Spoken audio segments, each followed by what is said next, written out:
کبھی ایسا محسوس ہوا ہے کہ ریاضی کی کتاب اصل میں بے ترتیب اصولوں کی ایک بہت لمبی فہرست ہے؟ چلیں آج اس سوچ کو بدلتے ہیں۔ ہم ریاضی کے بنیادی اصولوں کو ایک ٹول کٹ کے طور پر دیکھیں گے، ایسے اوزار جو نمبروں کی دنیا کو سمجھنے میں ہماری مدد کرتے ہیں۔ ہاں، اکثر ہم سب کے لیے ریاضی کا مطلب یہی ہوتا ہے، قوانین کا ایک ایسا الجھا ہوا جال جس کا کوئی مطلب نہیں، بس انہیں یاد کرنا ہے۔ اور یہ احساس واقعی کافی مایوس کن ہو سکتا ہے نا؟ لیکن کیا ہو اگر ہم اسے ایک بالکل مختلف زاویے سے دیکھیں کہ یہ بے جان قوانین نہیں بلکہ بہت کارآمد اوزار ہیں، نمبروں کی دنیا کو سمجھنے، بنانے اور اس میں کام کرنے کے لیے ایک مکمل ٹول کٹ۔ تو چلے دیر کس بات کی، کھولتے ہیں اس ٹول کٹ کو۔ دیکھیں، کسی بھی اچھی ٹول کٹ میں سب سے پہلا کام چیزوں کو ترتیب سے رکھنا ہوتا ہے۔ ریاضی میں بھی ہمارا پہلا اوزار نمبروں کو ان کی بنیادی اقسام میں چھانٹنا ہے۔ تو ہمارے پاس دو اہم خانے ہیں۔ ایک طرف ہیں ریشنل نمبرز، یہ وہ ہیں جنہیں آپ آسانی سے ایک کسر یعنی p/q کی شکل میں لکھ سکتے ہیں۔ ان کے ڈیسیمل یا تو ایک جگہ رک جاتے ہیں یا پھر ایک خاص پیٹرن میں خود کو دہراتے ہیں۔ دوسری طرف ہیں irrational نمبرز، جو بالکل الگ ہیں۔ ان کے ڈیسیمل بغیر کسی ترتیب کے ہمیشہ کے لیے چلتے رہتے ہیں۔ چلیں شروع کرتے ہیں۔ پہلا نمبر ہے 0.6۔ ذرا سوچئے یہ کہاں فٹ ہوگا؟ بالکل، یہ ریشنل ہے۔ اس کا ڈیسیمل 6 پر آ کے رک جاتا ہے اور اسے ہم 3/5 کی کسر میں بھی لکھ سکتے ہیں، تو یہ تو سیدھا سیدھا ہمارے ریشنل والے خانے میں جاتا ہے۔ اچھا، اب اس کو دیکھیں، √7۔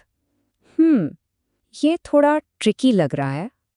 اور بالکل یہ ہے irrational۔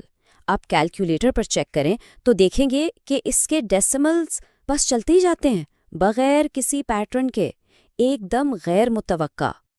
ٹھیک ہے، اب ایک چھوٹی سی پہیلی، دیکھنے میں تو یہ پیچیدہ لگ رہا ہے نا؟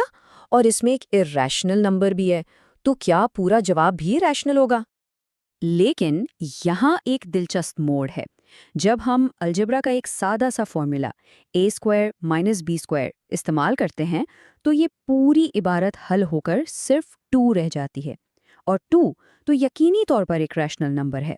یہ ثابت کرتا ہے کہ ریاضی میں چیزیں ہمیشہ ویسی نہیں ہوتی جیسی نظر آتی ہیں۔ اب جب کہ ہمارے نمبر ترتیب سے آ گئے ہیں، آئیے اگلے ٹول کی طرف بڑھتے ہیں۔ یہ وہ اصول ہیں جو بتاتے ہیں کہ نمبر ایک دوسرے کے ساتھ کیسے کام کرتے ہیں۔ یہ سمجھے کہ یہ ریاضی کی گرامر ہے۔ یہ وہ بنیادی اصول ہیں جن پر ریاضی چلتا ہے۔ کمیوٹیٹو پراپرٹی یہ بس اتنا کہتی ہے کہ ترتیب سے فرق نہیں پڑتا، جیسے 2 میں 3 جمع کریں یا 3 میں 2، جواب تو ایک ہی ہے۔ ایسوسیٹیو کا مطلب ہے کہ گروپ بندی کیسے بھی کریں فرق نہیں پڑتا۔ اور ڈسٹریبیوٹیو ہمیں بریکٹ کھولنے میں مدد کرتا ہے۔ یہ وہ اوزار ہیں جنہیں ہم ہر وقت استعمال کرتے ہیں، بھلے ہمیں اس کا احساس نہ ہو۔ ہماری ٹول کٹ میں اگلا اوزار نمبروں کا موازنہ کرنے کے لیے ہے۔ کون سا بڑا ہے، کون سا چھوٹا، یا کیا وہ برابر ہیں؟ یہ عدم مساوات یعنی انیکوالٹی کے اصول ہیں۔ ان میں سے زیادہ تر اصول بہت سیدھے سادے ہیں، جیسے اگر آپ دونوں طرف ایک ہی نمبر جمع کرتے ہیں تو انیکوالٹی ویسی ہی رہتی ہے۔ یہی بات پازیٹیو نمبر سے ضرب دینے پر بھی لاگو ہوتی ہے۔ اور ٹرائیکوٹمی کی خاصیت تو بالکل سمپل ہے، یہ کہتی ہے کہ کوئی بھی 2 نمبر لیں، ان کے بیچ صرف 3 ہی رشتے ہو سکتے ہیں، یا تو پہلا